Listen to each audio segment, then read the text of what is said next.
My name is Jennifer Erickson. I'm the director of Columbia Access Television, and I want to welcome everyone to the second of our Cat Chat series. We're really thrilled to be able to bring this to Columbia. We have a lot of local talent in the media arts, and we're trying to delve into some interesting subjects, delve kind of deeply in, because we're able to kind of pick the brains of some of our local talent. And case in point today, we have Wil Reeves here, who is a sound engineer. He'll tell you a lot more about himself. I won't tell you for him. And helping with the conversation is Tim Miller today. We are going to, I would like to thank our sponsors. We're allowed to do this because of the generosity of the Missouri Arts Council. And also, we have our studio space here through Stevens College, so thanks to them. And thank you as well to the City of Columbia for supporting the mission of Columbia Access Television. We intend this to be an informal discussion. If you have questions as the conversation progresses, please feel free to raise your hand. I'll have the microphone, and that's how that'll work. Please do wait till I get the mic to you, because we're filming this, and one of the points of the series is to have this archived and on our channel and streaming on our website. And also video on demand, so that people can watch this later, or you can go back and reference things. But please help us guide the conversation, and yeah, I'm excited to see what's going to happen today. So thanks for coming, everyone, and I'll turn it over to our Cat Chat leaders. Thanks. Thank you. So, Wil, why don't we get started? Why don't you tell us a little bit about yourself? You know, where do you come from? What sort of background do you have? You know, how long have you been here? How long have you been doing this kind of stuff?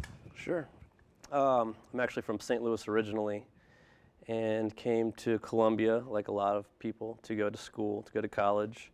And I got through a degree in industrial engineering, and somewhere along the way, I started playing in bands. It was actually the first time I ever got to play in a band, which for me was a big deal. I always wanted to play in a band, and didn't get to until college, and so that was sort of a side note at the time.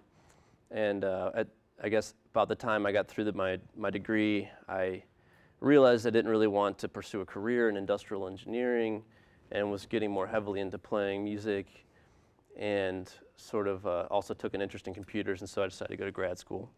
So grad school for computer science, and about the same time, I was in a couple of bands who had sort of interchangeable members, but we wanted to try and record ourselves, and I sort of took the reins to do that. And as soon as we sort of dove into it, I got sucked into the process of recording, and immediately I was searching for any and all information and knowledge related to recording, and seeking out magazines and books. And I'm not sure if Google was quite as helpful yet, but it was definitely a source of information, and really just became addicted to that whole process of recording. And I was also writing music at the time too, so the two kind of went hand in hand. And I even got to the point where I was using the studio as a tool to write music, and that was a big part of it for me. So after recording a couple of albums with the bands I was in, I got asked to record other bands in the music scene in Columbia, and it slowly but surely became this reality that, well, maybe I could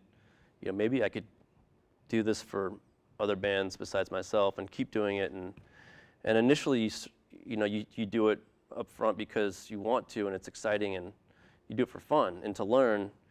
And at some point, if you're going to spend a lot of time doing it, you'll maybe ask for a couple bucks, and then all of a sudden you get the hunger to buy better gear to make it sound better, and it's sort of this downward or upward spiral, whatever direction you want to think of it as. And before I know it, I was moving into a house. Well, I was going to rent a house, and choosing it particularly for the characteristics of becoming a sort of a home studio. And in doing that, I learned a lot of things. And I should point out that one of the biggest things that I want to talk about today, and Tim and I have sort of gone back and forth about different things that, well, at least that makes sense for us to talk about. I want to talk about all the mistakes that I've made, and all the pitfalls, and the things that you read about that you're not supposed to do, but you kind of have to do them to find out why you're not supposed to do them. and anything from like room acoustics to choosing the right microphone to making sure you have new strings on your guitars. But basically, we're up for talking about whatever you guys are interested in today and how it might relate to things that I've done and things that Tim has done. Tim has more background in audio for picture or audio for film. Yeah, I went to school, so I have a degree in music production from Middle Tennessee State University right outside Nashville. And while I was there, I had an opportunity to work with a lot of great professors and a lot of great groups there. So our background is very different. You know, you're sort of the self-taught, and I was a musician. I've always been a musician growing up, but I never had any, until probably my senior year of high school, I never had any, you know, really desire to do it. And then I started doing it and sort of the same thing, and I was like, oh, well, I'm, you know, 2 hours, 3 hours away from Nashville. I can go to school for it, and it's got a, you know, it's got a really good program there for that. So I did that, and I worked with the Nashville Symphony while I was there, and that was just a huge opportunity to do that. And it's just totally different from regular studio multi-track recording, you know, recording bands, recording pop music. Totally different experience. Got my name on a Grammy-winning record, which is always nice. You know, I just assisted on that one, but being around musicians and learning to deal with pop musicians versus classical union musicians, you know, that was a big learning experience. And I also got to learn a lot of the technical side of everything, you know, the academic side of recording, the physics and that kind of stuff. And then I moved to Columbia and started doing a lot of stuff here for sound for picture stuff, film, TV commercials. I did some radio spots and things like that. But again, when I was in school, I was like, man, I never want to get into that, and moved to Columbia, and that was what was here, and I met a lot of great people and had a lot of great experiences. And honestly, I have to say, doing sound for picture has made me learn a lot more than I would ever have thought, just because there's so many other things to sort of take into account. And doing live sound, I've done a little bit of live sound too, sound reinforcement kind of stuff. But yeah, so on that note, you know, just to keep everyone up to speed, you know, there's a lot of people out there who come from, you know, audio is one of these things that runs the gamut from, you know, a guy working in his bedroom when he's got the time to, you know, full-blown $1 million studios. And there's a lot of sort of jargon, you know, technical lingo that comes in. So I just wanted to go through a few of those things real quick at the start here, so that everybody can be up to speed and up to, you know, if I sound like I'm talking down to you guys, please don't hesitate to let me know. I don't mean to. So basically, vocabulary usage. You know, if we say DAW, that's a digital audio workstation. That's the software that audio engineers use to do their editing and their mixing and whatnot. Because most of it's done on software now, and we'll talk about that a little bit later, as opposed to, you know, tape or other analog mediums, records, shellac, discs, whatnot. Let's see. We will talk about audio. So about the physics here, you know, audio comes in as a waveform. You know, it's a sound wave. It's a pressure wave that comes for various compressions and rarefactions. You know, a sine wave is, that's terrible, but you know, it does that thing. And in a sine wave, you have amplitude, which is the height of the wave. You have the frequency, which is how often the wave crosses its 0 point. And that's also has to do with the wavelength, which is basically the frequency, more or less. And frequency, you know, low frequency waves are the low pitch waves, and high frequency waves are high pitch waves. And you also have phase, which is a really important thing to consider when you're recording stuff. You know, a sine wave is measured in 360 degrees, because if you were to take the sine and move it on itself, it's a circle. So, you know, at the start of that wave, it's at 0 degrees, and then at the top, it's 90 degrees, and then at the center point, it's 180 degrees, and then at the bottom, it's 270. It's funny, I've never thought about the overlapping circle image to create the 360 degree. Yeah, it's, you know, It's a lot easier way to present it. and you just pop it apart. Clipping is distortion in general is something that is a big concern. There's good distortion and bad distortion, and we'll talk about that a little. So why don't we go into that first? Because Okay. you know, I think. Well, it's also a good way to tie in the whole.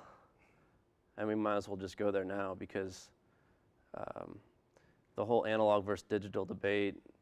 A lot of people, there's a lot of software now that's trying to emulate vintage types of audio equipment and tape machines, things like that, because even once we get past the excitement of being able to record digitally, all of a sudden people were saying, well, why doesn't it sound as good though? Something's missing. Why don't I like the way this sounds as much as it did before? And it turns out that all the different types of distortion that happen at the various levels of a signal chain and like a full analog signal chain, each one adds a little bit of distortion or character or color. There's all kinds of cool words they use to describe it or to hype their products.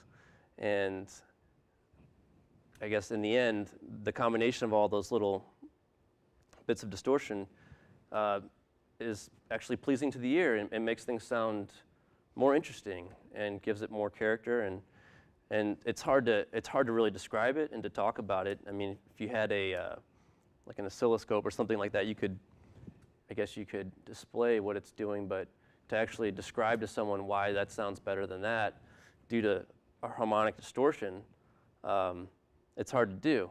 So anyhow, I guess I think what you're driving at though is there's also bad distortion, which like digital clipping in a lot of cases doesn't sound good. It's kind of abrasive, and right. and then of course there's also distortion that comes from a guitar amp or a pedal that is probably the most common. At least we were trying to think in terms of like when people hear the word distortion, like what do they think about? Do they think about like heavy metal guitar or you know, it's such a vague term. But what were we going to say to? I don't know. I completely forgot. Well, that's all right. I guess the point is, I've sat around and often I'm like, someone needs to write a book about distortion because it's interesting and it's also really important to making things sound good. I'm to the point now where I use a lot of distortion. I use a lot of plugins that generate distortion that simulate tape possibly, or maybe a piece of tube gear. And there's even some plugins that just generate distortion. But you know, used in the right places, it can bring something to the front, or it can tame something that sounds harsh. And in the end, it can make something that might otherwise sound kind of boring or flat. It can really bring something to life. So I think it's a big part of it's an important part of this discussion. And obviously, like if you guys have questions or even about, I know it's early in the game right now, and we're going to pull up a bunch of stuff to listen to and to look at, and maybe that might generate more questions. So why don't we talk? What's that? Okay. Oh, why don't we talk a little bit about, you know, so we've gotten some of that jargon out of the way, and again, please don't hesitate. If we start talking about something that's you'd like to know a little bit more about, ask the question. Please ask the question. Well, let's talk about the process, because that's sort of the first step, you know, is what happens when an artist, when a band comes into the studio. You know, that's obviously step one. And, you know, what happens, how did their, you know, even if it's somebody like, you know, your own bands, you know, the bands that you play in, you know, right. they're obviously more used to it than some other groups. So, you know, why don't you maybe touch a little bit on that, Sure. on how being in the studio can be a little bit scary. Yeah. Well, and I should say up front that one of my favorite parts about the job is that every day is so different. I get bands that are extremely prepared, or that are even sending me demos of the songs that they want to record and kind of already have an idea. And then there's bands that they've got some songs that they kind of know how to play, and they just want to come in and record them. And So basically every situation is different, and I know it's kind of a weak answer, but the most important thing for me though is to sort of find out what they're looking for, try to sort of tap into their train of thought and get an idea of like if I could get into their head, how do they want this to sound, and sort of get on the same page with them, and then at some point, try to find out if they're the kind of artist that's going to want my opinion, or if they just want me to kind of, record it and then hand it over to them. And so I guess once I get them in the studio, I mean, let's just say a typical like 3 or 4 piece band, because that's the most common thing that I would have, would be like a drummer, a bass player, a guitar player, maybe a keyboard player, something like that. Get everybody in there and find out what kind of equipment they have, what kind of instruments. And I usually offer anything that I have for them to use if it's going to make things sound better or make them more comfortable or excited to record. And so we get that conversation going, and a lot of times we'll just be talking, and I'll kind of like start pulling mics out, looking at what they have, and I don't really have one set way of doing it. Of course, you kind of just gotta, I guess, kind of figure it out as you go. Right. And a lot of times I try to do it differently, even if it's something that's, last time I did it like that, I used a particular mic and put it there, just to kind of keep it interesting, or to actually learn something. I might try it in a different position or try a different mic, and there's sort of this constant like logging going on in my head of what happened when I did this, and so at times you're taking risks in doing that, but for the most part, like, if you can always go back in and move it around or change it if it's not working, because I mean I do have that luxury because I have a separation. I have 2 rooms in the studio, and I can go into the other room and they can play the instrument. I can see what it sounds like coming through the mics. And I know for me, when I was still working in what I would have considered my home studio scenario, that was very difficult, because I was, recording myself for one thing, and a lot of recording something, going back and listening to it, and trying to think like what you need to do. I mean, sometimes it's hard to say whether or not the sound coming through sounds good or not. It's really a subjective thing. Like we were talking about how, like it's like 80% subjective. Right. You yeah. know? And there's no. A lot of people will try to say that there's a right way. Right. And to some extent there is, but really, there isn't. It's all situational, and it's all what's appropriate for what's going on, and that's that's something that I'm sure you deal with a lot, because you've done a lot of different genres of pop. When I say pop music, I mean it in the general sense, as in not classical music. So if you're doing pop music, you have somebody who comes in and does like a really dirty like blues kind of thing, versus somebody who comes in and wants to sound like pop country or something like that, and picking the right everything to do that. The right microphone, the right placement, the right the right preamp, the right piece of gear, things like that. Yeah. And there's no, as much as there's a right way to do it, there's no wrong way to do it. There's no wrong way, because you go and change it. Well, and I feel bad every once in a while for, I get someone who comes in and they've been to another studio, and their biggest complaint or the biggest problem they had with the whole process was the engineer was telling them that this is right, this is how it has to sound, and the artist was literally trying to say, well, I kind of want it to sound a little different, like something's not right there. Can you help to fix that, to make it sound better? And the guy's like, no, it sounds good, trust me. And so and to me that's absurd, like it's when it comes, like, the most important person in there is the artist. It's their, whatever it is they're trying to record is probably something they spend a lot of time on, and is very close to them, very personal. And so it's important to me to try to preserve that and make sure that, I'm helping them through and not forcing them through. How long does it usually take on average to, I don't know if there is an average. I think what you're describing is, multi different scenarios, but on average, I guess, how long does it take to figure that out? I mean, is it a day-long process? Is it? Oh, to sort of get on the same page as the artist? Yeah. Oh, that's a good question. Or that process. I guess describe that process, if you can. Yeah, I don't know if, yeah, hopefully you figured it out within that day. Sometimes, because it also might happen throughout the process. It sort of unfolds, because there's the recording part of the process, there's the mixing part of the process, and there's the mastering. And we should probably break that down in a minute, because there's a lot, everyone seems to want to know the difference between mixing and mastering.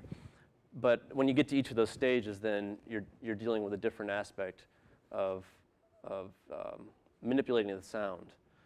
And so sometimes when we get to that mixing stage after we've recorded everything, and when they're actually in the control room with me and we're trying to mess with the levels and maybe sculpt the sound a little bit, that's when they really start to describe to me what they're looking for, and it's also more, it's a better time to sort of develop that relationship with the artist, because the whole time we're doing this, we're sort of becoming friends and getting to know each other in different ways, because you kind of have to, and it's also a fun part of it. It's nice to know the people you're working with, and because for the most part, musicians are fun to be around, But anyhow, I'm probably already falling off track here. Well, so let's talk about the process, the actual so it generally goes tracking, right, mixing, mastering, and then the production of it, right, like the actual printing or whatever, duplication, and then publishing, etc. So why don't we talk about tracking a little bit? What is your general process for tracking a band? Okay, and tracking is, to really define it, I just refer to it as any point in the process when we're recording the audio for the song or whatever it is we're working on. It's the recording process, I guess. Getting the drums mic'd up and actually performing and getting the performances you want, and then we say, are we done with tracking? Do we need to record anything else? And inevitably something will pop up later on, but once you get to that end of that point, then it's like, okay, now we can move on with mixing. And I'm like trying to break it up here. Really what happens, while we're recording, I'll actually be kind of mixing in the background and sort of getting things, trying to get them to this nice point to where we can move faster. It kind of comes down to efficiency, because I guess it's also important for me to point out that being in Columbia, a lot of the bands I work with are, they're poor college students, or they're people that are they record simply because they love it. They're not necessarily trying to be on MTV or tour the world. It's sort of like this means of survival. It's like they wrote a song and they want to record it, or their band's going to put out this album, and it's just purely because they want to, because they love it. And I think, and when you get to the bigger cities, I'm sure, I know that's going on there too, but I feel like in Columbia, I'm lucky because I'm really getting a lot of these artists who are simply there because they really love what they're doing, and being that's the case, I can't charge the rates that a big city studio, world-class studio would charge. Right. But it also makes things more relaxed and casual, and there's not as much emphasis on looking at the clock and worrying about it ticking. I feel like it's probably a lot more of a creative process, or it's just much more loose than walking in and all right, right, okay, we can go now, and then all right, you guys got to get out. At least in my studio, it's a very casual feel. Right. And I think a lot of that has to do with me coming from where I've come from, and sort of just becoming a part of the Columbia music scene, and seeing that works. But I guess the whole point of me saying that was, a lot of times a band comes in and they don't have enough money to record for a week or 2 weeks straight. They've got 2 days to record 5 or 10 songs, and so a lot of times I'll actually mix while we're recording and try to get that process or try to speed up that part of it. And so all of a sudden, tracking and mixing are starting to overlap. Right. And Well, yeah, a lot of times it always seems like, you know, you start tracking and you go into track, you go into actually record your, you know, your basic things, and then, you know, you do mix, and you have to mix, you start gauging what artists want, you know, sort of what they feel like, and then you finish, quote unquote, your recording stage, and then you're like, people are mixing, or you know, everybody's in the studio and you're sort of mixing with them, and they're like, oh, wouldn't it be great to have, you know, I can add this really cool guitar part, I just came up with this really cool, you know, this sweet riff, let's go back and do it. So you start doing like overdubbing and things like that during the mixing stage, and then you have to mix that back in. And yeah, and you know, this is probably a good chance to play a video before we talk and bore you guys to sleep. Ted Carstensen, who used to be at CAD, who's now in Spain, did a couple of live videos of bands in my studio at Central Cellar Studio. And the whole idea was it's going to be one take, it's all live, and it's going to be really quick and dirty, and kind of what you see is what you get. And so it was one of those things where we did it really fast in one day, and yeah, but you know, it still turned out pretty well. But I'll also be able to show kind of some of the pitfalls or the obstacles to work around when we're recording live and quick like that. So let's see if we can get this to work.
Time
So now that we've seen that, you know, you guys can sort of see general mic placement. Why don't you dig in a little bit and talk about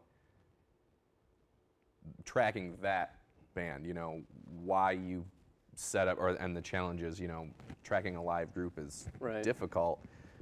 You have a drum set there in the room with the rest of the band, you know, how do you place mics and how do you, you know, that kind of stuff. Well, yeah, in a situation like that, the biggest obstacle is the drums bleeding into the vocal mic, which towards the end of the song, you could kind of hear how the drums got boxy, kind of boxy sounding, and sort of, you know, it didn't necessarily sound like it would on a more of a polished album situation. But I thought it might be worth it to kind of show the inside of a session here. I mean, I really didn't do a whole lot differently in miking that. I definitely went for something more minimal because there was a time constraint and we weren't going to be doing a bunch of overdubs. But like, I actually didn't end up using any of the overhead mics here. I've got those all muted, and I've got a room mic that I kept muted. And then towards the end, you can kind of see how, like, this is her, I don't know if I'm, yeah, okay, so like right there, that's sort of her vocal track. It sort of spikes up towards the end, and I might even like play. So this is just her vocal mic alone. So at that point, I was actually getting most of the drum sound from her vocal mic. And it was just one of those situations where we didn't have a whole lot of time to try and like isolate it. It's kind of like, well, it is what it is. So you just kind of have to find ways to work around it. So I think that's a big part of my job. In a lot of cases, it's sort of like a problem-solving position.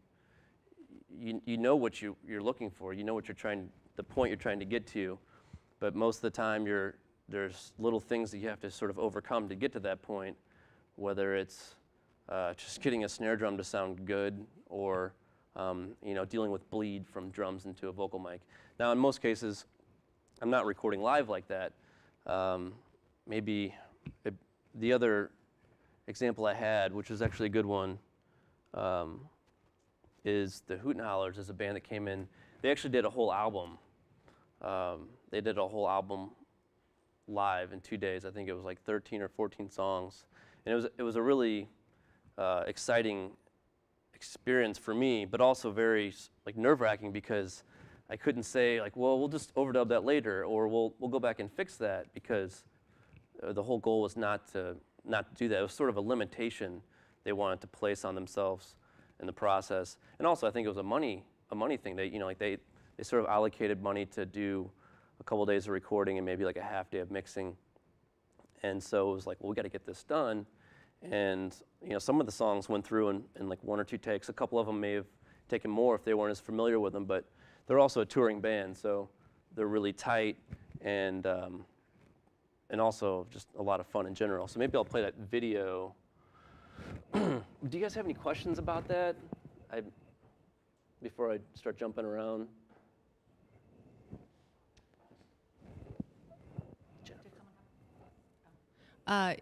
Was that taping done specifically for the video, or was it for the audio? It was just for it was for the video. Yeah, so like that that won't be used for the album. In fact, like, they're getting ready to put out an EP that I don't think that song's going to be on there.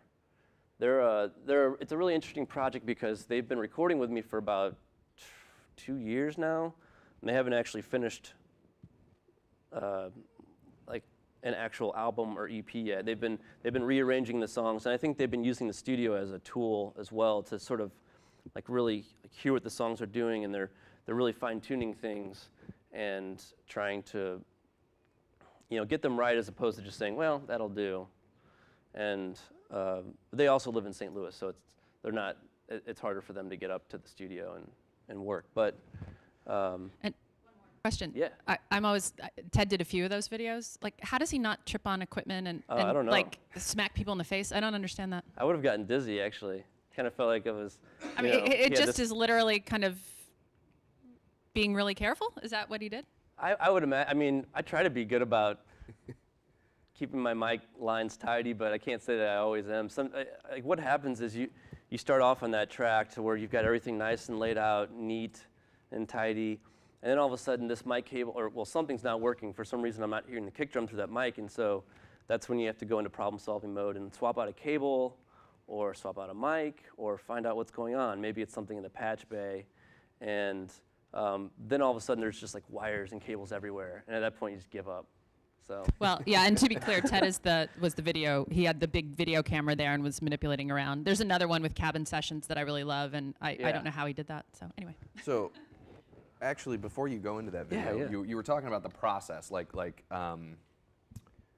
you know, we were talking about like live recording, right? So recording a group live versus not recording group live. So let's talk a little bit about that.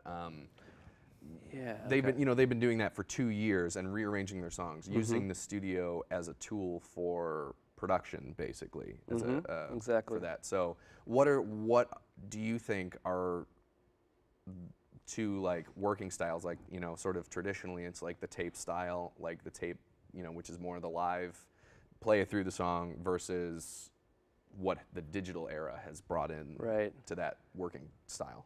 Well, the digital era has certainly offered more flexibility, and I'd say what the digital era offers is options, which, you know, like you want to think of it as a good thing, but there's also been plenty of times where you record 10 takes of something, and all of a sudden you're like, well, I don't know which one I like. Is it the 8th take or the 7th take, or maybe this part of the 6th take, or, you know, and all of a sudden you're like overwhelmed by all this post-production, and it's easy to say, I mean, I hate to say it, it's a common term is like, we'll fix it in the mix, or we'll fix it in post, which I think there's a lot of people out there that record, they choose analog not because of the way it sounds necessarily, but because of the way it forces them to record. Like I know like Steve Albini and Jack White are sort of that train of thought, and you know, I think there's a lot of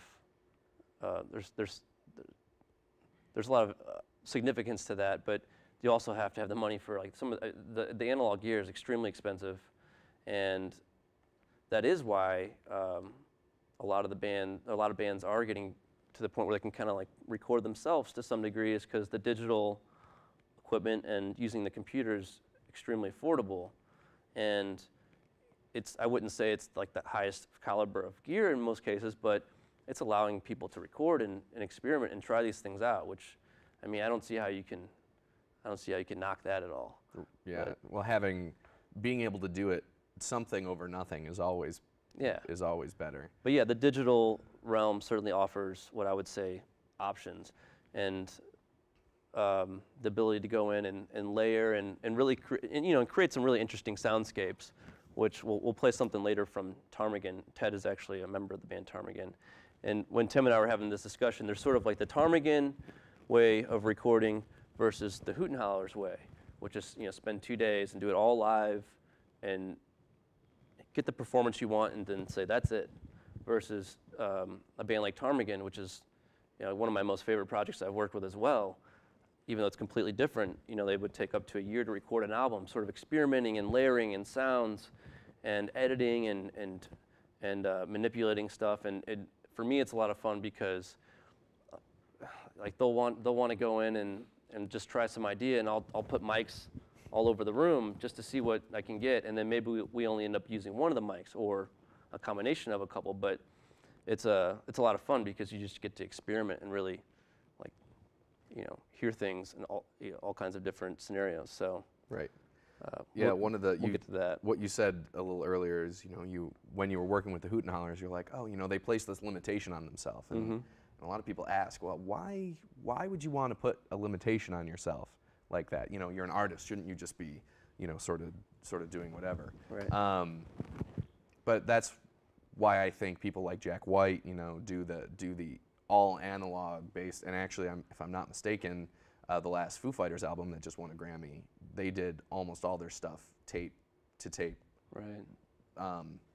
More or less unedited, or at least they stayed in the analog realm. Right. And, you know, I think it builds musicianship in a way that has sort of been lost in Yeah. now, you know, because you have this, it can be used as a crutch. It's such a great tool, digital editing and you know, Pro Tools and that stuff. Right. Seems like it's such a great tool, but it's really easy to start relying on that as a crutch. Yeah, and instead of using a band that I've recorded, I'll use myself as an example, because a lot of times when I'll use the studio as a tool to sort of write songs, and I'll try to play different instruments, and I'm really, you know, I'm a bass player. I can play guitar, but I'm not that great, and I definitely can't play drums that well. So I'll go in and play a drum beat for like 2 minutes, and I'll find one little section that kind of works, and I'll loop it. And you can do that pretty easily in a program like Pro Tools or any of the other DAWs out there. But you know, I don't feel too bad about it. I'm pretty aware of it. I wish I was a better musician sometimes. Well, I mean, and that's the other thing, you know, the studio as a tool, as a creative tool, Right. is a huge benefit, you know. Yeah. Whereas before, you know, you used to have to sit there reading sheet music. Goodness, Right. you know, now how many bands come into your studio that can read? You know, they have their music noted out on a Not staff. many, but I should mention I did have a project in recently. I don't know if any of you guys know Phil Shawn. She's a very talented musician, very talented drummer, and she came in. A guy basically hired her to come and play drums on this. I don't even know how to describe it, but she listened to his demos and she transcribed all the these sort of electric drums that he had programmed, and she sat there and played the drums to a click, you know, in these pre-recorded tracks while reading her transcription, and I was just blown away by that. Which, you know, back in the day that would have been, you know, standard for any drummer probably, but now like you don't see it very often. But I was pretty impressed by that. One of my last projects in school, we hired a session drummer from Nashville to come in, and he had drummed for Alabama or something like that. Like, he's been around Nashville forever, and we brought him in, and we had this whole, it was a country thing, and we had, you know, it was a whole band, mando, banjo, you know, bass, vocalists, guitar, 2 guitars, you know, big, and drums. And he came in, he was nice enough to come in on a Sunday, because that's when we had the time in the studio. Had never heard the songs before. We were doing 6 songs, I think. He came in, sat down, said, all right, play the songs for me. As they were playing through, he charted it out, Nashville numbers style, sat down at the drum kit, played it perfectly. And listening to cats like that work is ridiculous. After we finished that, we finished tracking, you know, he'd be like, it happened on more than one occasion, he would say, can we go back to like the 4th bar, the 2nd chorus? There's something that I'd really like to try there, and go back. Right. And, you know, he does, you know, completely different drum fill or, you know, drum groove or something like that. And every time it worked, and every time he went back to change something, it was like, you know, before it was like, oh wow, this is great, and then you do it again, and you'd be like, oh wow, this is awesome, and you do it again, and it was, you know, again and again, Yeah. it would just keep getting better, just because as he, you know. And that's just pro musician like that. It's just absolutely mind-boggling. We had Josh's over there. Josh came in and recorded some drums to a song the other day he hadn't heard before, and Justin kept saying, "Do you want? Let me play the song for you. Let me play it for you." He's like, "No, Josh, don't. No, I don't want to hear it. I don't want to hear it. I'm going to sit down, put it in the headphones," and Josh just started playing along with it. Josh is one of those guys that can play a handful of instruments and kind of just do it. He wasn't transcribing it, but I don't think there was any need to.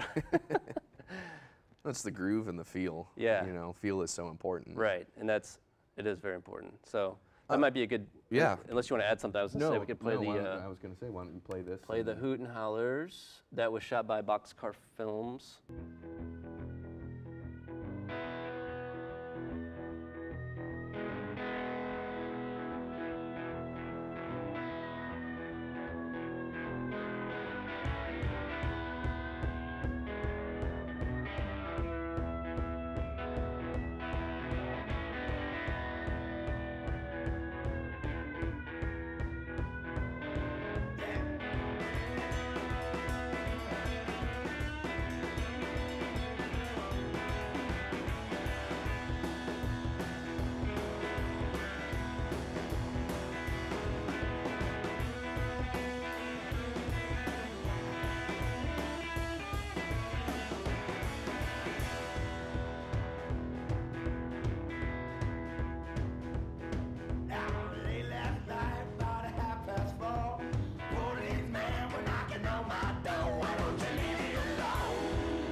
away. Ain't my fault, you got nothing to do.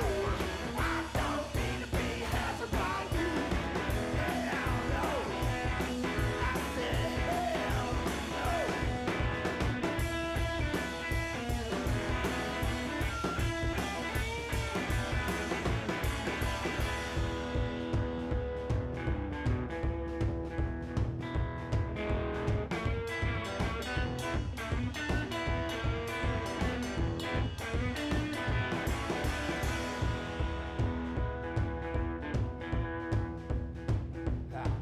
Well, I get off of work, go to my favorite bar. Never have I seen so many black and white cars. Why don't you leave me alone?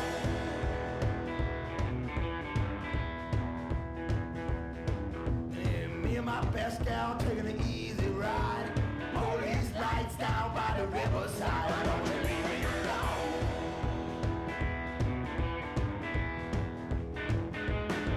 No, leave me alone. I got nothing to say. Take a fucking picture, it will last all day. Ain't my fault, we got nothing to do. I don't mean to be hazard by you. I said no, hell no.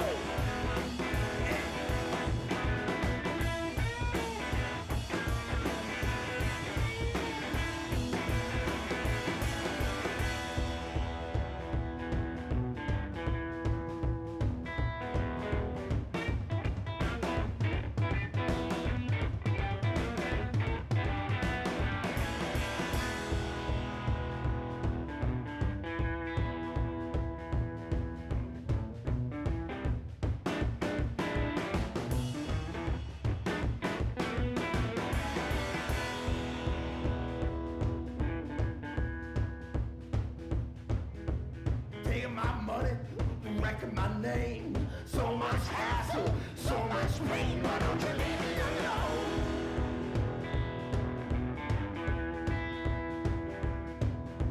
Shooting my dogs, fucking tasing my friend. Too many cowards, not enough men. Why don't you leave me alone?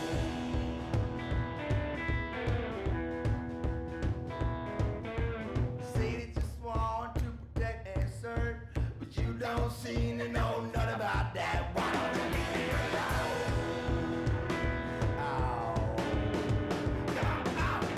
Now, leave me alone. I got nothing to say. Back to the car and I could be on my way. Ain't my fault, you got nothing to do. I don't mean to be hazard by you. Hell no. Get out of here, man. I don't need it. Get out of here.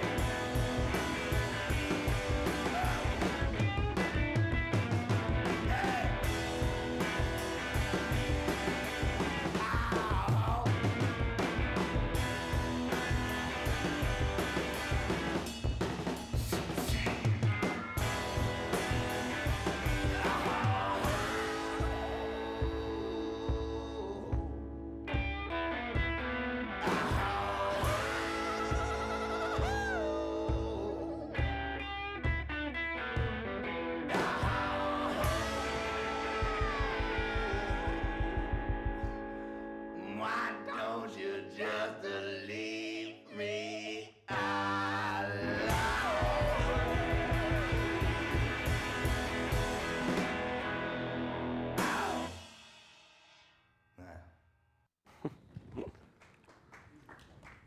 So yeah, there was about 13 or 14 songs like that. No, actually, they have some acoustic numbers too that are some of my favorites that they've done. But it kind of gives you a good idea of what I got to work with when I had them in. And I guess one of the things I wanted to show was talk about was how they came to me with this vision of, originally they wanted to have sort of this live performance in the studio where people, like a crowd was there and set the PA up and like sing through it like we're having a show. And I was concerned mostly about the drums bleeding into the vocal mics and things like that. And so we ended up putting John in the booth, and his guitar amp was, outside in the big room, kind of with baffles and things like that around it. And it actually worked out pretty well that way. But to sort of simulate that live feel, I had the PA speakers are still, they're always mounted up in the studio. And so I ran his vocals and in some cases some of his guitar back to the PA and sort of pumped that into the room to get sort of this like live big room feel. And I think, I used some fake reverbs as well, but I wanted to sort of infuse that sound if I could. Okay, where are we at here? I think I have a cat version. So one of the things, in listening to that while this is loading here, it sounds like you made some, like pumping the sound through the PA system, you made some really interesting mix decisions on that too. I mean, so what were some of the challenges of just vocally, you have, what did you say his name was, the guitar player? John. You have John just grungy, Right. grunging away in there, and then the drummer screaming into his microphone. Right. He uses this falsetto, and he started doing it a little bit on the first album, and I was like, where did you get that? He's like, I've been practicing. He's been practicing this falsetto, so like that's sort of his, that's what he brings to the table with those guys. And I don't know, I'm not sure which of the two of them. I mean, I know that they write the songs together, but the drummer's actually written a lot of the songs. I know John's written some too. I wish the experience having them in was so brief and fleeting that I didn't get to talk to them as much as I normally would. They were mostly recording the whole time, but I'm not going to complain too much. The beginning of the song, they wanted a siren, so we literally went on to the internet and found like some free sample of a siren and just kind of like manipulated it a little bit. I think I took an EQ to it and like carved it up pretty hard, and then we just sort of threw it in the front of the song there. But what I did want to show here was, okay, so here's John's vocal track, and we got his voice pretty well isolated from the drums. This is him, his vocal track in the isolation booth.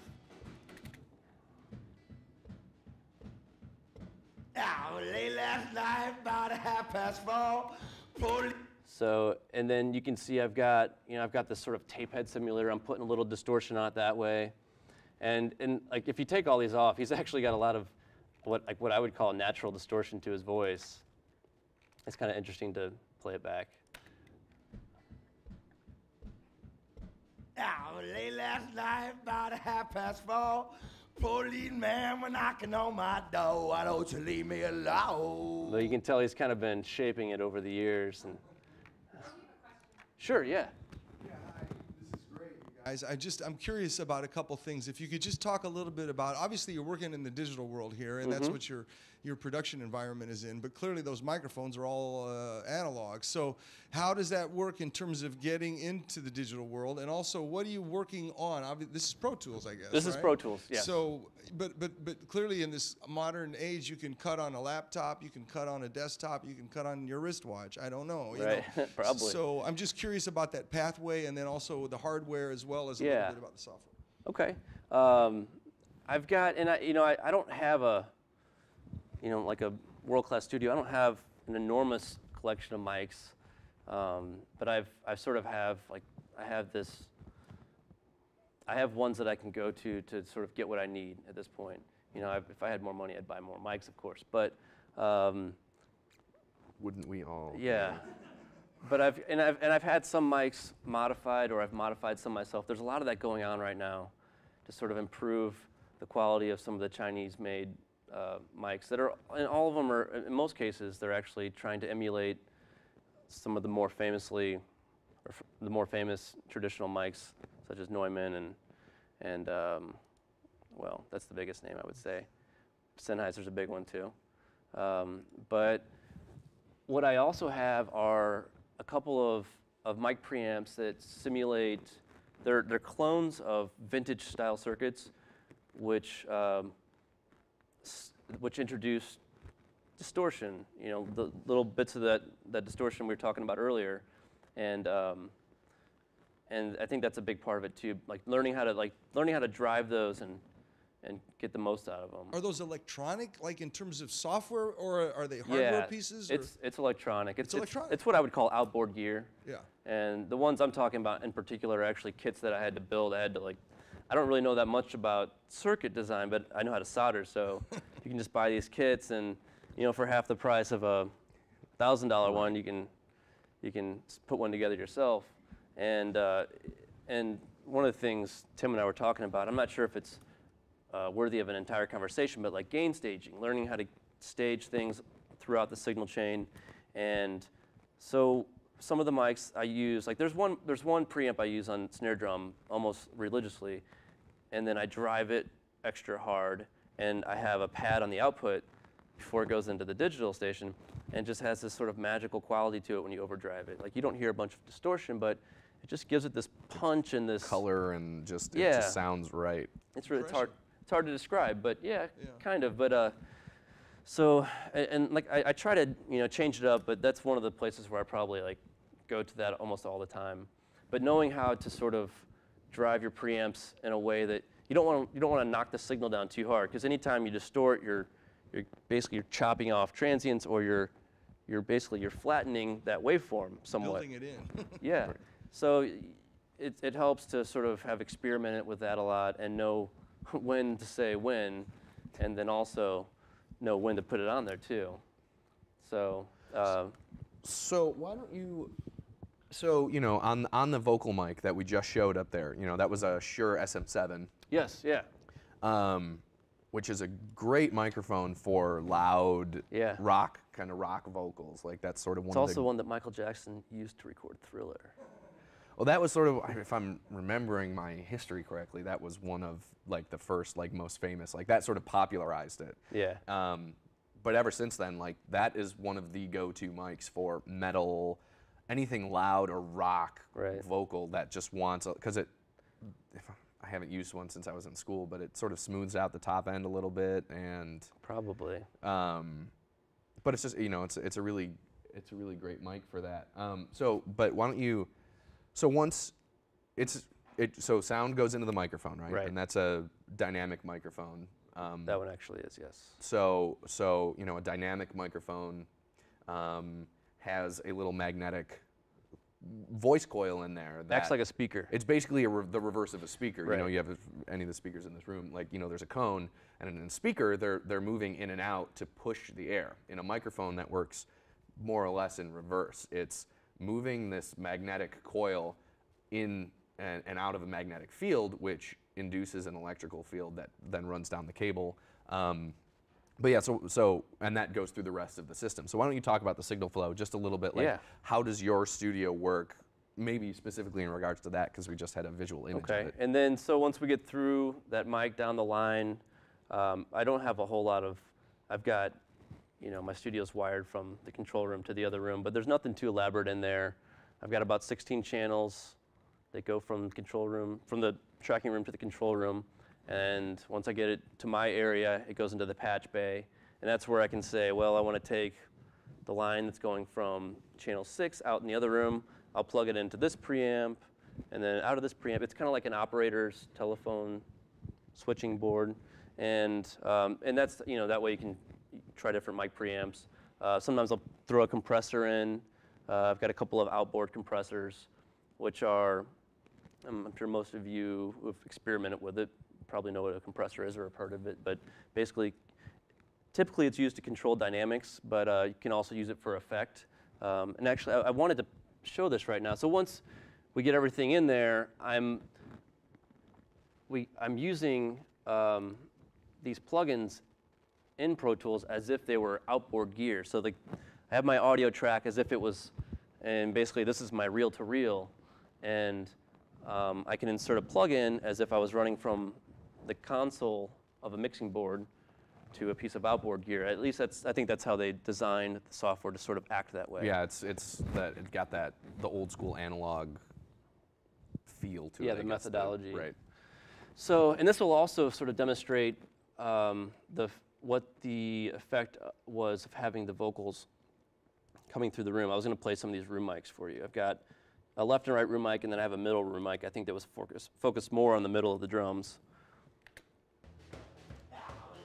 And yeah, well. So that's actually, those are just the room mics, and you can kind of hear the PA pumping through the voice. And so this one in particular, I'm running this compressor, and this is a classic, it's an emulation of a classic compressor, the 1176, that has this mode called nuke, or all buttons in, which basically compresses the hell out of it. So if I were to turn that off, it would sound like this.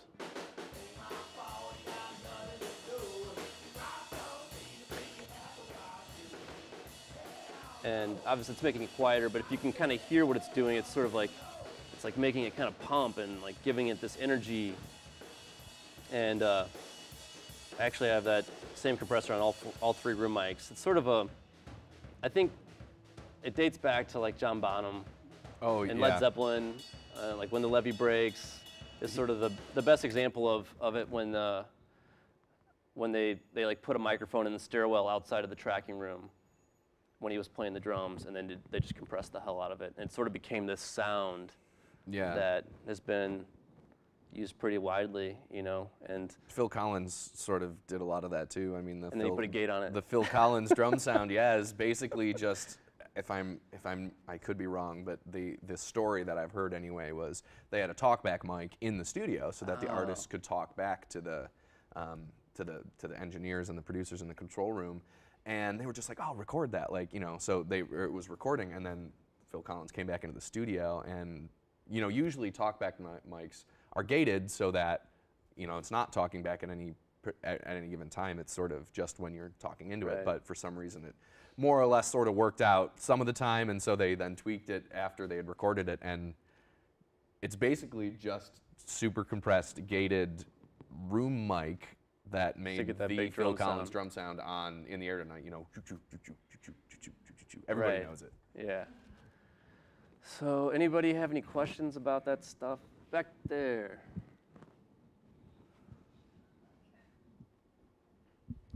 Hi, is this, yes. I was kind of wondering with the drummer's vocals, how with that high falsetto and the fact that he was playing drums, and in that video it didn't look like there was anything around it, so I wasn't sure if that's when you recorded the falsetto or if you went back later. Yeah, I should play that back too, because that was a huge one. I was really concerned about that with Andy, and like, if you look at this, okay, so can you see my pointer there? That is Andy, the drummer's vocal mic, and where that big spike is right there, I think that's like him playing drums. That's not him singing. Like that's his vocal mic, and I kind of had to accept that that was going to become a part of the sound, you know. And I remember trying a couple. I think I switched mics at one point, and I went back in and tried to angle it, and I know that was initially a tricky thing to get around, and then I kind of had to accept where it was, and it worked out fine, you know. It's really hard though. You don't want to be stuck in that position later on, especially when they're trying to get this live take on everything. You want to be stuck with this sound where you're just like, oh, I can't, what do I do with it? I think though, like on this in particular, like every time you've played this for me, I'm just like, I just think it sounds really great, and it's because it's so like authentic sounding, like it sounds dirty, and it should sound dirty, like that seems very appropriate for it. So I think like all this stuff sort of conspired to be good. Yeah, you know, and it worked out, and I guess that's one of the biggest things that I've had to sort of learn or adapt to, and I'll probably never have it done perfectly, but like sort of deciding at what point, like how long can you mess with something before you're starting to infringe on their time and like not waste time, but when do you need to get down to actually recording?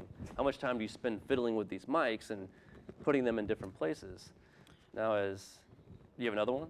Just another quick one. I also in the video I was trying to figure out, could they see each other as they were playing, or were they, because there were some definite cues in the way that their vocals lined up, and at the end with the way it slowed down, and I know a lot of times musicians need the visual contact to work through that, and I was curious how your studio is set up to facilitate that. Yeah, they definitely needed that visual. So the vocal booth has a nice vertical window in it, but you can't see.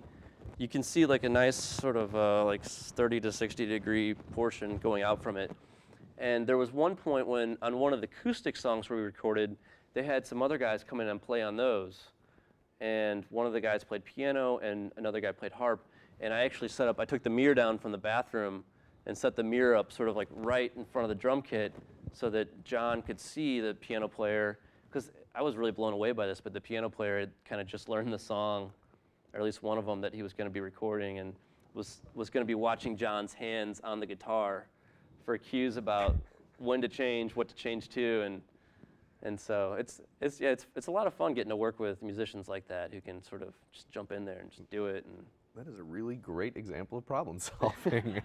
yeah, and I think my parents had, like, were getting ready to throw away that mirror. They're like, "You want this mirror?" I'm like, "I do. I'll find a use for that." And so yeah, that worked out good. I sort of have two questions. One would be the use of the preamp versus, say, the one that's built into the board, possibly. What your thoughts are on that? Just a little explanation there. And also the headsets. I mean, you have a separate monitor mix for that, and what are they listening to? Or they are listening to. They each get their own individual mix, and there's some pretty, like, nice, fancy, expensive headphone systems out there that sort of take care of all that. But I've never really been able to afford it or justify paying for something like that. So I just take, if you let's see, if you look on here, I don't know if you can read it or not, but that says Andy. This one says John. That says Paul. That says Ryan, and every track has those outputs on it. It's a send to a headphone bus, and those go out to the tracking room where I have a headphone amplifier with 4 individual channels. Downside of it is they get mono mixes. I can't pan anything, so usually the headphones sound pretty crappy, and there's no way around it with the way I have it set up. And even I always feel for them too, because I go out there and listen. I'm just like, oh, well, usually it's too loud for me anyways, but. Monitor mixing is one of those things. I mean, there's a whole profession dedicated to it in live sound, mixing monitors, because generally the better a headphone mix sounds, the better your performance is, out in the studio. Yeah. So there's 1,000 different ways to do it, and everybody has their thing. I try to continually ask them, like how are the headphones, to the point of being annoying, but not, you got to read that, but like I want them to know, like, don't be afraid to ask me for more or less of something, because Josh is one of those guys. Josh over there gets on the drums. I'm like, how are the headphones? He's like, they're fine. It's like some people it doesn't bother at all. I could like make armpit fart noises into it and he'd be okay with it, like it wouldn't throw him off. And other people are like, they're hearing, like, I think I hear a buzz. Wait, what is it? Is that mic? What's going on? Like they're very sensitive to what's going into the headphones. So you have to kind of pick up on that and be ready for that. The other question you had was Preamps. The board versus the preamp. I actually don't have a mixing board. My mixing board is right here. So I rely on all outboard preamps, which, really the only difference is that the preamps I have are individually racked, versus altogether in channels, like you would see in a mixing console. Yeah, and generally, so, depending on the quality of your board, is the quality of your preamp. And, there are like Neve style boards, which are sort of hailed as the holy grail of rock music, is, the old Neve stuff, which is, you can still buy, but it is ridiculously expensive. And, Neve preamps tend to have a lot of color. There are, a lot of low end, really tight low end, and sort of smooths the highs a little bit. You have API stuff, and your clones. You have 2 Neve clones and 2 API clones, and then. I actually have 1 API, one Neve. Oh, but I've got a couple others that use. This is like, industry words, but like the John Hardy op amps, which are super, like, crystal clear, rich, but still transformer balanced. A lot of that, a lot of people think that that sort of that good harmonic distortion comes from tubes only, but really a lot of the old, like that vintage gear, it's the transformers that generate this cool color and harmonic distortion. And like you hit a transformer hard, and it doesn't freak out like a digital input would. It almost says, "Woo!" Like that's nice. Give me more. Like it's a good thing. And so, like, I've even read about people that literally take transformers, just the transformer, like wire into a transformer, wire out of it, and just slightly, it just adds this little bit of color and character you know, that kind of, and so the idea is that, and for a long time there, I think I was looking for this like singular, I just need one tool, one piece of gear that does all this stuff for me. But really, you just kind of have to like put a little bit here and a little bit here and sprinkle it in as you go. And that's what was causing it on those older, in the older recordings. It was you know, happening at different levels of the signal chain. Well, and I think that's one of the, you know, basically what I was trying to get at with the outboard, like the main reason to have outboard pre's at more or less at any level that you're at is so you have options. Right. And that is what a recording studio is about. It's about options. It's about, you know, having your patch bay so you can go from here to here and the other thing, and having a mic selection. I mean, most of the time, you know, 10 mics is probably more than enough for just about anything you're doing. But if you only have 10 mics, then you're locked into some of those choices because some mics only really work well on other things. And preamps are the same way. You know, your preamp, you just like to have all those different options. So board preamps, when you have a board preamp, you're locked into that. If that's all you have, you know, you're locked into that. Also, depending on, like I said, the level of board, you're locked into that level of preamp, and you can't really switch those out or do anything else like that. Whereas an outboard pre, you have all those other options. Yeah. Yeah, I mean, I'm sure the distortion discussion will continually come up, but do you guys have any more questions about this particular session or just anything right now? It's like a different situation, recording stand-up comedy or live audience. Yeah. How would you find the audience? Because half of the response is the response of the crowd. Yeah. Could you repeat the question, please? So, Oh, okay. You want to take this because this is kind of up your alley? I guess a little bit. This can sort of go into a little bit of the sound for picture and Yeah. and sort of more live-y kind of things, maybe. Yeah. I don't know. So Tell them the question though. So right. So the question was how to record. You said stand-up, like stand-up comedy, and getting an audience response specifically. So generally, am I more or less correct that that was the question? Okay. So generally, you know, when you're doing that, you know, you have your stand-up comic and he's speaking into a microphone, and that's not a problem to get into a board if you have a recording system hooked up to it. And then you generally need other mics to get a decent audience sound. I mean, sometimes it'll get picked up by that microphone, and we can actually talk a little bit about pickup patterns of microphones in a little bit, because that has a lot to do with how a microphone functions. And what uses it's best on. So, like, are you asking for a suggestion? Like, Well, I'm doing it on an amateur basis, and I have a camcorder and a digital recorder, and I found that the sound that I pick up in terms of the audience response is different for the camcorder compared to a digital recorder on a stool facing the crowd. yes. So that's probably because of, you know, you have different mic placements and different microphones, and all of those different microphones and the systems have different frequency responses, and they pick up things in different ways. So, Do you have any thoughts on where you might best place mics to pick up, say, the loudest or the most varied crowd response? I mean, I would say like a nice left and right, like left side of the room, right side of the room, sort of facing, maybe as close as like the first layer of audience to kind of get it away from the main speakers. yeah, you certainly, you know, you don't want to necessarily get the speakers in there.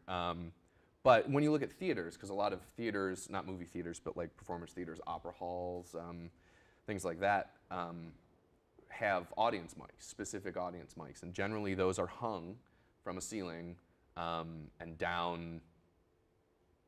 I don't know, when I was at the Nashville Symphony, ours were 16 feet off the floor.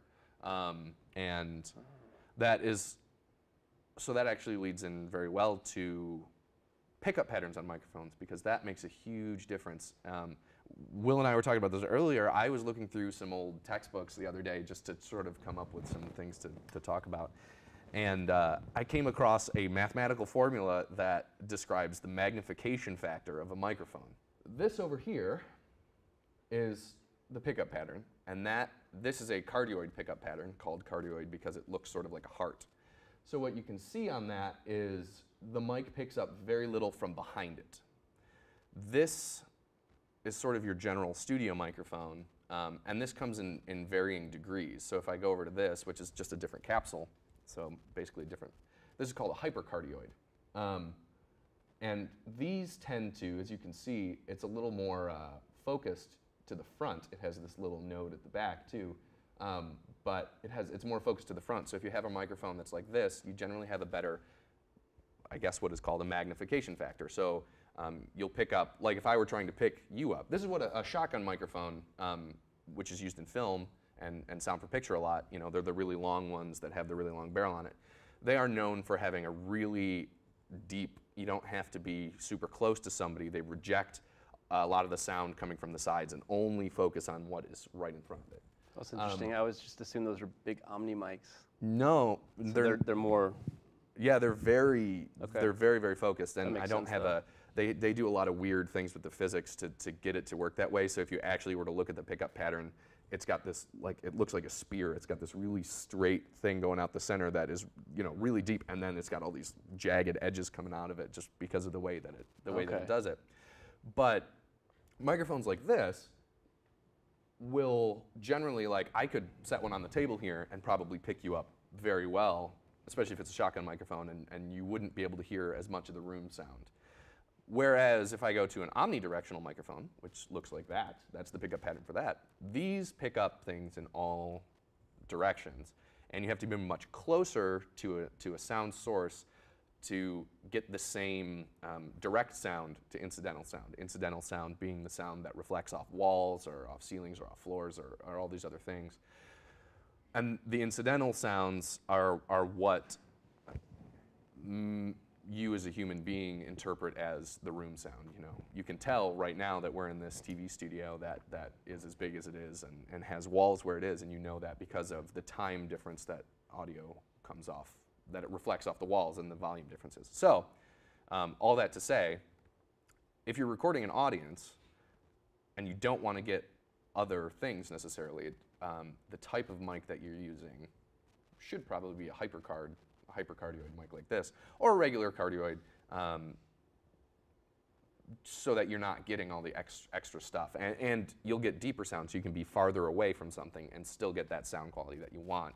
The more directional the mic is. You have anything else you want to? Well, yeah, I guess it would depend on where you actually place the microphone. You know, that microphone right there, actually, it's a ribbon microphone. It picks up a figure of 8, so it picks up equally from the front as it does from the back. So if you were going to, I don't know, for some reason put the mics like halfway into the audience, it'd be picking up the, you know, in front of it and behind it as well. So, you know, some mics have switches to change the pattern all the way through from omni to figure of 8, just to cardioid or whatever you're looking for. I guess in your situation, were you actually going to try to set up maybe some separate mics to pick up the audience? The mics I've worked with have been off of the camcorder, but also small digital mics provide pretty good sound. Mm-hmm. Are you like the little Zoom recorder, like things like that? Olympus makes several digital recorders that are pretty good. Mm-hmm. And I could place those. I see what you're saying, because you can't space that out. I could have the camcorder in one spot and then place the digital recorders. I have 2 of them. Okay. In the audience. I've only in the past just done it where the performer is facing the crowd. I'm pretty sure that they're cardioid recorders. That's sort of the most common generally. The you know, it's always an act. You know, when I was working for the symphony, the main goal of that is not, unless we're recording an album, which happened very rarely actually, but the main goal of those was just to archive the symphony's performances. And that's what they were. They were performances. There was an audience there. That was their business. That was what they needed to do. So when we were putting mics up for that, we couldn't get in the way of what the audience is seeing. You know, we couldn't interrupt the visual aspect of that from the audience, because that sort of takes them out of the experience.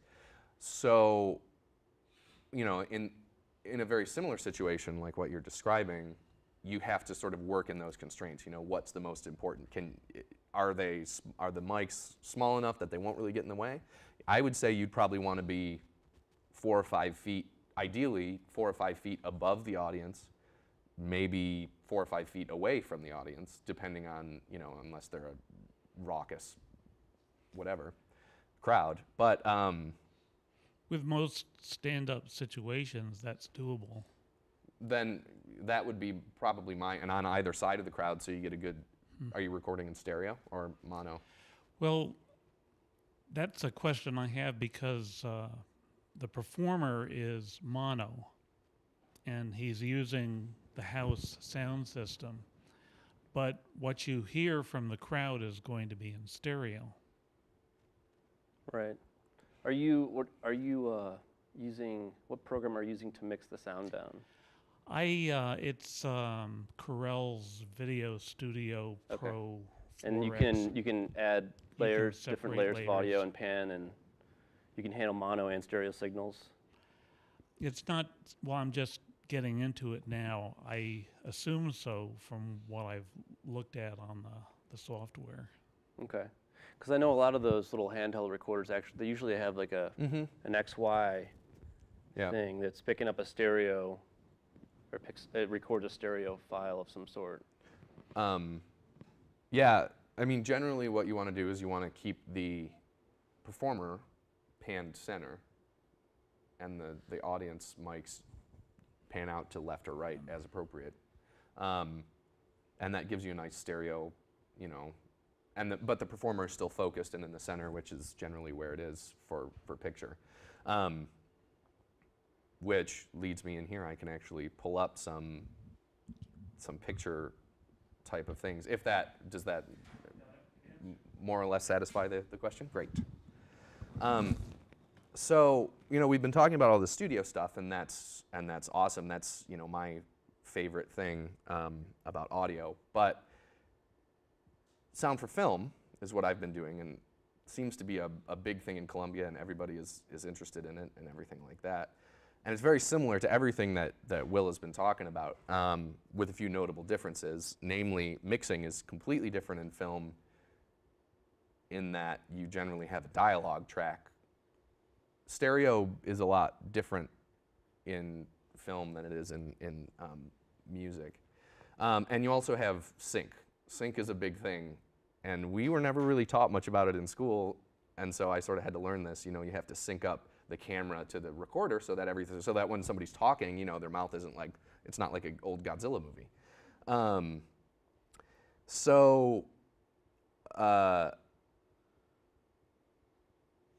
And you also have a lot of the same constraints in various amounts as far as environmental sound. You know, in a studio, you want to pick up, or you don't want to pick up, the sound of your studio.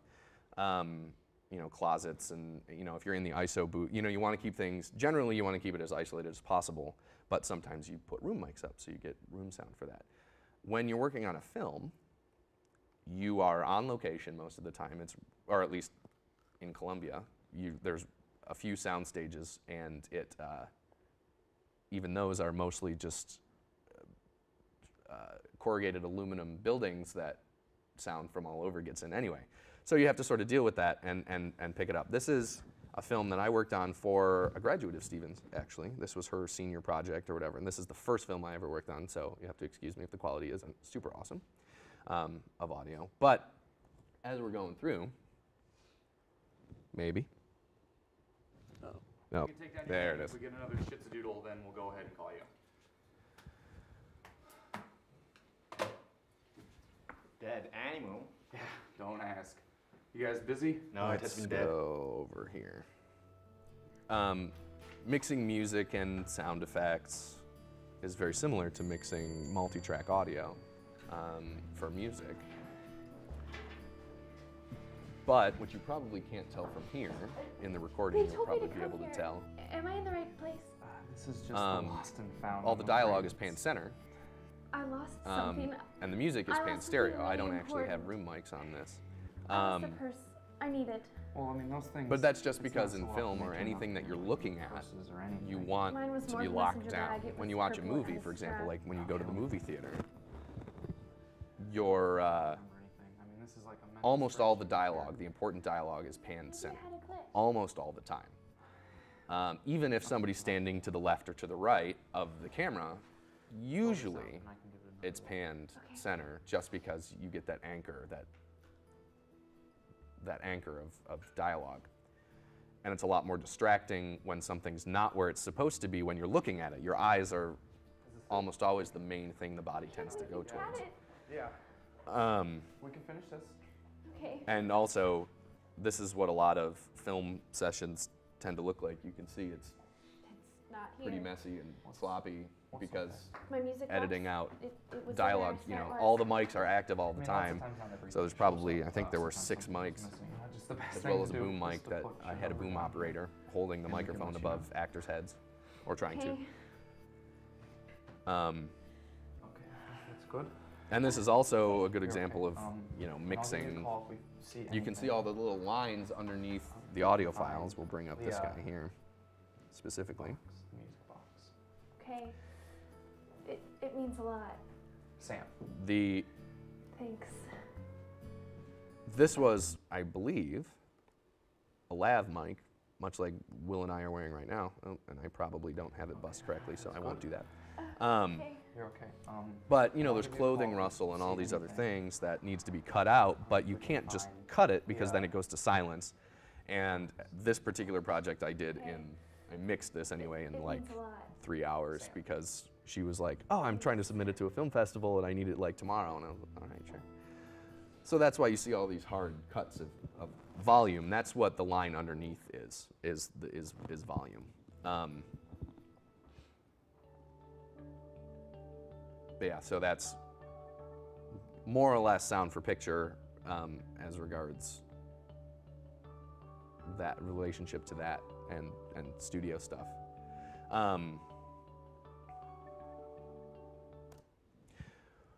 Questions? Any other questions about that? Is there anybody here that's interested in film stuff or has done film stuff? I run into those people all the time. I never met them when I was in Nashville, and then as soon as I come to Columbia, everyone's like, "Oh, I love movies. I love making movies." Speaking, we did have a question over there. No. If you remember the first cat chat was with AP, Andrew Palermo, and Polina was the moderator for that. And I actually worked on a lot of those projects that he was talking about. Huge learning curve for that stuff. Totally, just really like. Beyond the fact of having to, I was the boom operator and the sound mixer on a lot of those, so holding my arms above my head for 6 hours. But Physical demands. yeah, and it also makes you learn about physics in a really like, you know, you have to know where your microphone's pointing. Like when you're in a studio, you know, I always sit down and you can sort of, you know, edge the microphone here, there, or the other place, which is something that, you know, you do because when you're very close to something, moving the microphone an inch in either direction, Right. you know, you're changing, you know, basically pointing at the left side of the guitar amp or the right side of the guitar amp. And in film, when everybody's moving around, suddenly all that pulls into focus. Yeah. But anyway, I'm digressing. So anyway, that's sound for picture. Let me pull up my other notes here and see what else. Is there anything that we didn't cover that anybody really wants to know about? I know I think we're getting pretty close Yeah, I have like to one more thing to play maybe. That's Oh, kind of a fun thing. We're about 15 minutes out. It's about 2:45. Okay. Okay. Then I will switch it back to you. Okay. Switching audio and video back here. I'm going to play it's an old Ptarmigan song. Again, Ptarmigan is, it's 3 guys. One of them is Ted Carstensen, Evan Walton, and Peter Marting. And they sort of, we were talking about the 2 different approaches to recording an album, with the Hoot and Hollers being the completely live in 2 days, whereas Ptarmigan spreads it out over the course of time to allow for experimentation and to You may want to make basically sure. explore more and use the studio as a tool. This one particular song, I'm just going to play the audio for it first. I'm going to play like a minute of it, and and let you hear it, and then I'm going to play a video of part of the recording process.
Go to the video.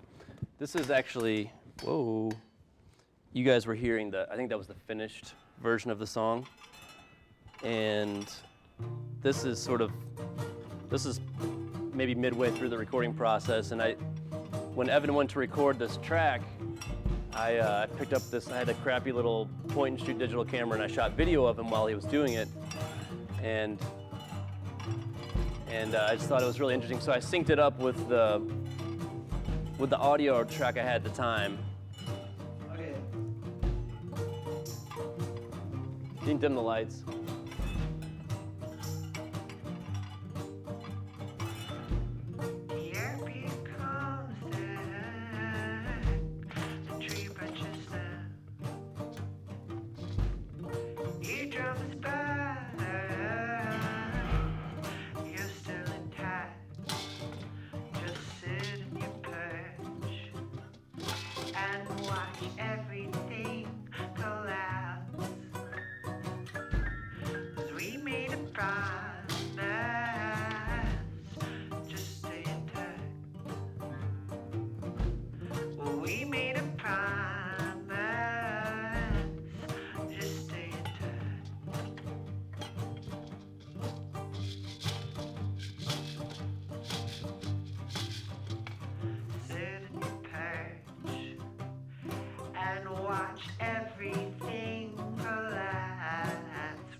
So yeah, that was kind of fun. That was actually back when the studio was in my house. Part of the studio was in my house.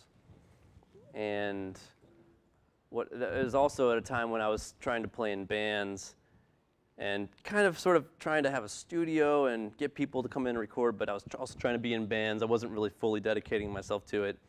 And Kelsey, my wife, and I, we got pregnant, and that was when we decided to get the studio out of the house completely.